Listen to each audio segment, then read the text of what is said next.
on Sky News Business. This is Business Class.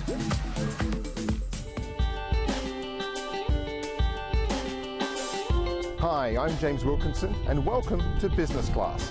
Today's show is coming to you from Thessaloniki, the second largest city in Greece, located right here on the beautiful Aegean Sea.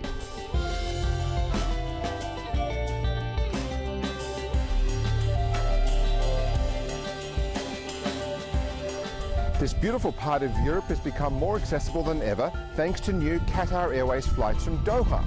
Now, before we find out about those new flights, here's this week's travel news.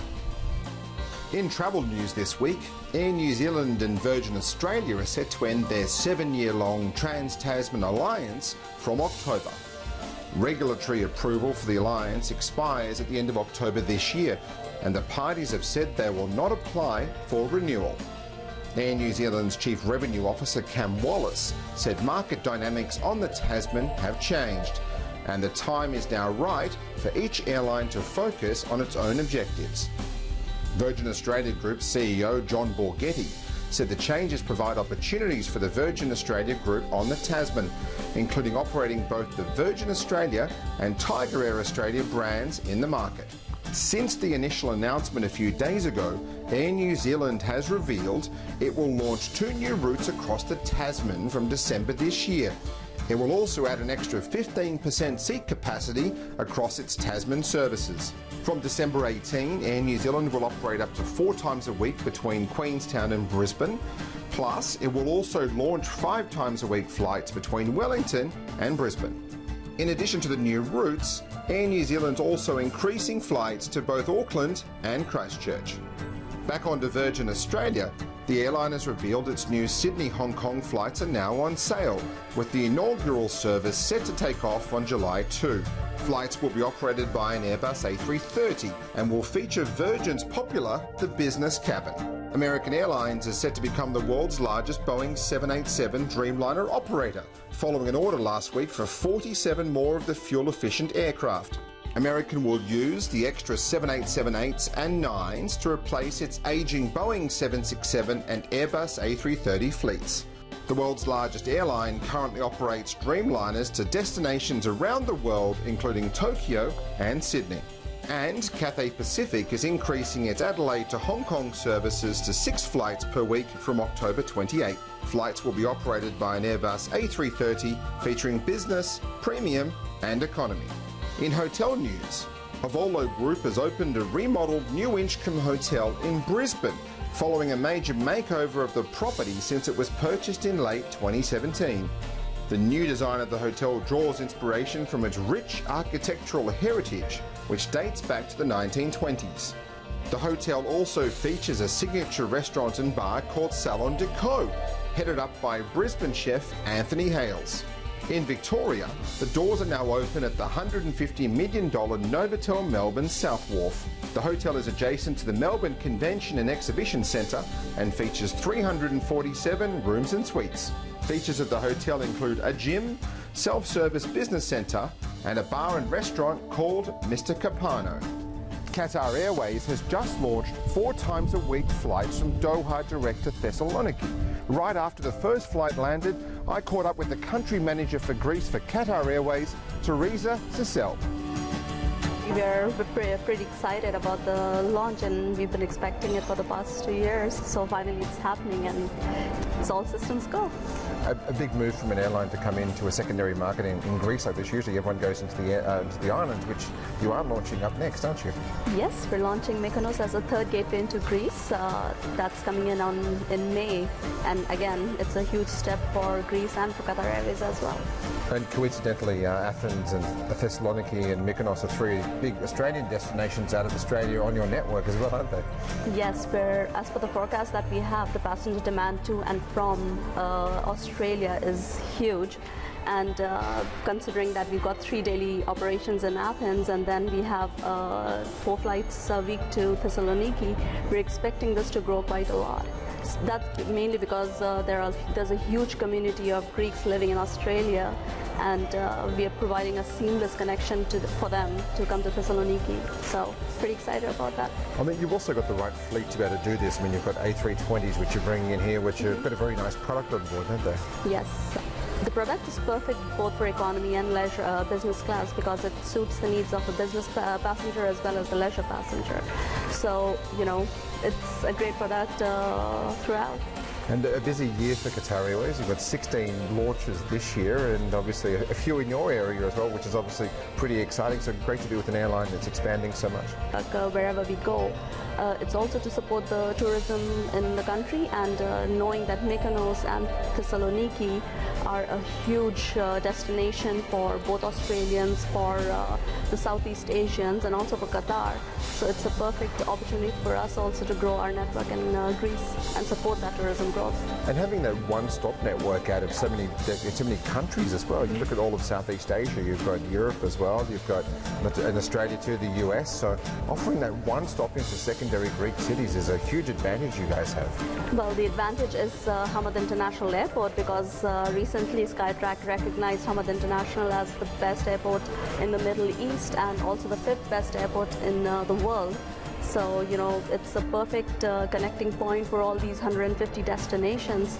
And coming back to the new destinations that's been announced, we've got Cardiff, we've got Gatwick coming in, we've got Lisbon in Portugal, we've got Malaga in Spain, and of course our favorite Mykonos as well, that's coming in May. So yeah, and you look at that airport too, biggest business class lounge I think I've ever seen in an airport anywhere. It's very user friendly, isn't it? Passenger friendly. It's personally my favorite as well. I mean, it's very easy to use, it's seamless, and it's a great connecting point for international traffic.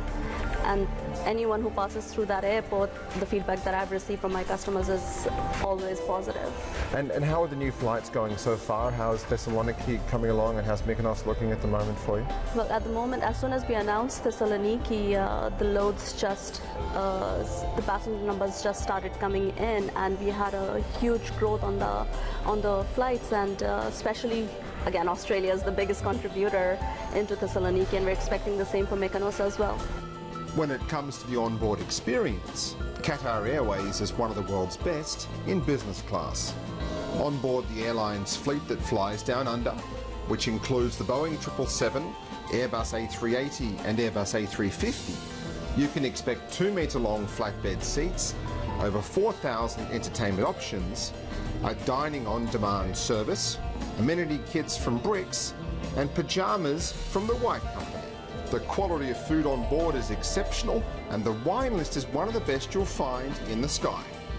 There's lands-on champagne prior to departure, and once you take off, expect the best of Bordeaux, the Barossa, Marlborough, and more. Some of the flights are operated by the Airbus A380, which comes complete with an onboard bar and lounge for the use of first and business class passengers. Here you can enjoy premium food and wine, including a selection of canapes and meals on demand. After just a few hours on board, you'll quickly realise why this cabin was named as the best in the world in the 2017 Skytrax Airline Awards. You're watching Business Class on Australia's Business Channel. Welcome back to Business Class from Thessaloniki in Greece. Here's this week's Foodie Files with Necia Wilden.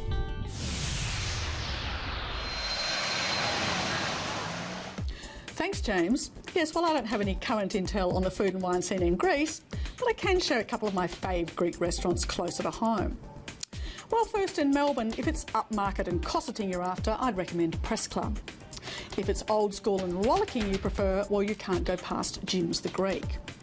In Sydney, it absolutely has to be Alpha in the CBD. That's from the very accomplished chef Peter Konistas. Now, if you want to delve into some food history with a difference, it's worth checking out a rather unusual new restaurant in Melbourne. That's Natural History in Collins Street.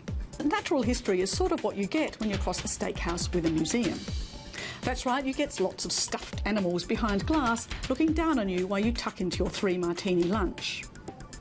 Well, it's certainly a different approach to restaurant design, but I'm happy to say that at least none of the food is stuffed. On the contrary, everything I tried was pretty smart. The menu takes its cues from American steakhouses of a certain era. So you can expect prawn cocktail or iced shrimp cocktail as they're calling it, oysters, caviar, a couple of serious steaks of course, and there's even American-style cheesecake for dessert. There's also a casual bar and cafe at the front where you can drop in for burgers and natural wine, if that's your thing. So that's Natural History Bar and Grill in Collins Street, and they even have a late night licence. So this weekend I'm off to Tasting Australia. That's Adelaide's annual food and wine festival. This year running 10 days from this Friday.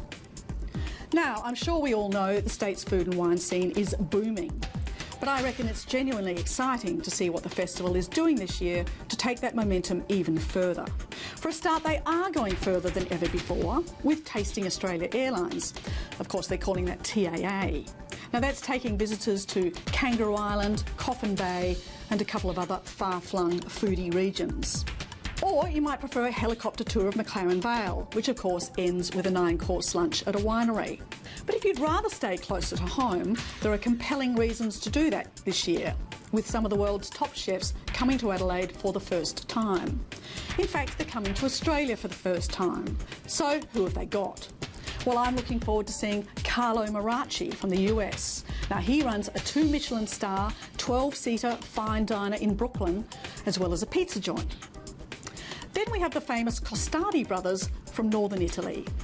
They're also known as the Risotto Ragazzi because their risotto is so good it earned their restaurant a Michelin star. Also in the Italian corner, Andrea Tottora from restaurant St Hubertus in the Dolomites. Now, he was named Italy's pastry chef of the year last year, and he's most famous for his panettone. It's widely considered to be the world's best, although how they judge that, I've got no idea. Anyway, just a quick mention of the wine program at Tasting Australia, because of course South Australia can lay claim to being Australian wine's spiritual home. And there's a heap of events for the hipsters as well. That's kicking off with the Fresh Wine Disco in the Adelaide Hills. It was a sellout last year, and this year it's being held in a medieval castle.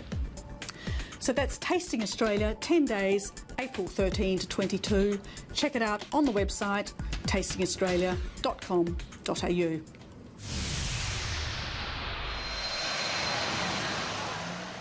Back here in Greece, Thessaloniki offers amazing history, incredible nature, and an abundance of great food and wine.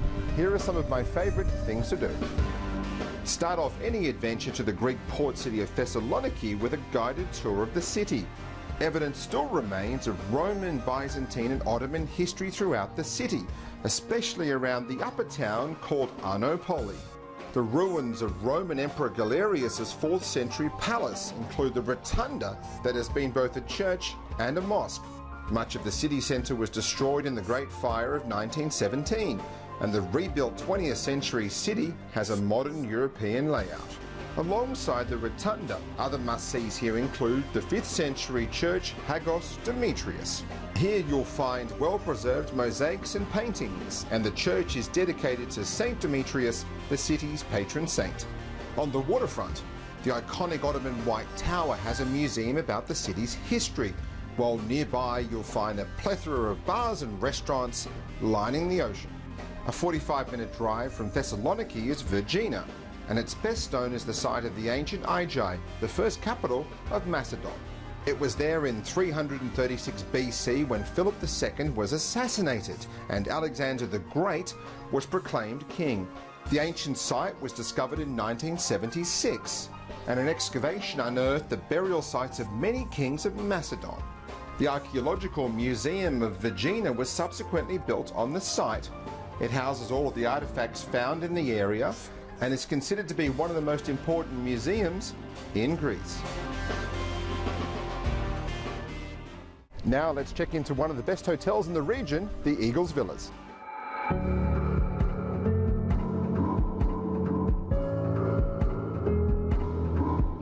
Eagles Villas is located just over an hour's drive from Thessaloniki in the region of Halkidiki.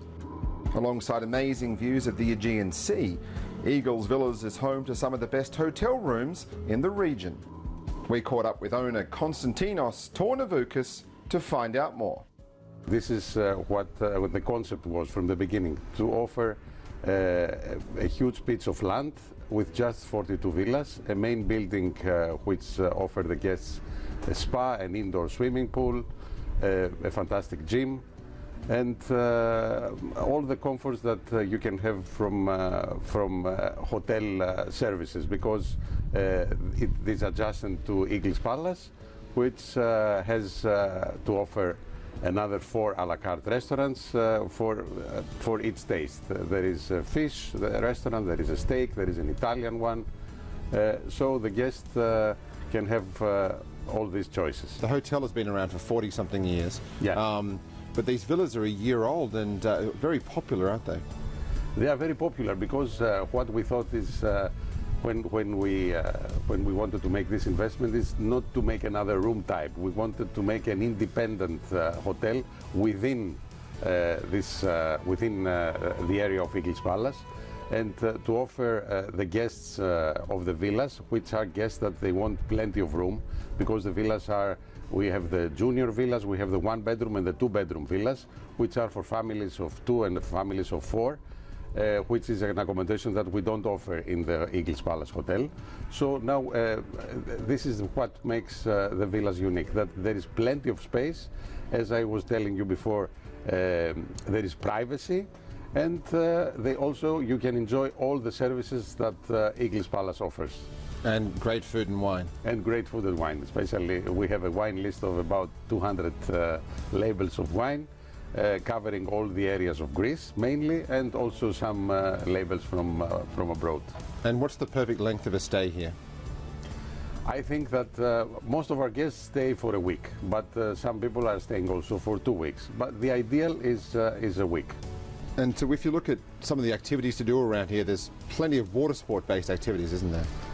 Yes, we are, this place, this peninsula of Mount Athos, it's unique for the water sport facilities and the water activities.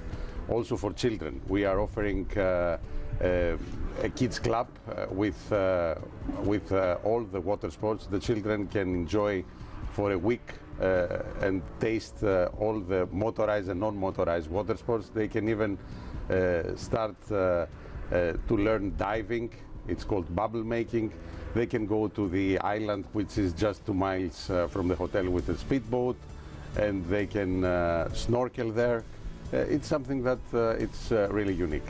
So very much an emerging destination as far as Greece is concerned, because everyone usually goes to the islands or Athens, don't they? Yes, it is just 100 kilometers from the airport of Thessaloniki, with so many direct flights, and it's offering all that an island can offer, plus that it's very comfortable to reach this destination. While you're in the region, we also recommend booking a room at Icos Oceania, a luxurious all-inclusive resort that features nautical-style rooms and suites, several pools, and 5 restaurants.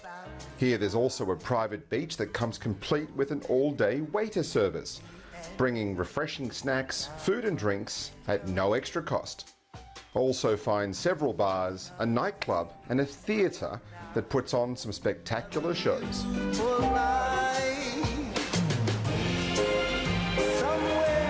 Back in Thessaloniki, book a room at the Macedonia Palace Hotel.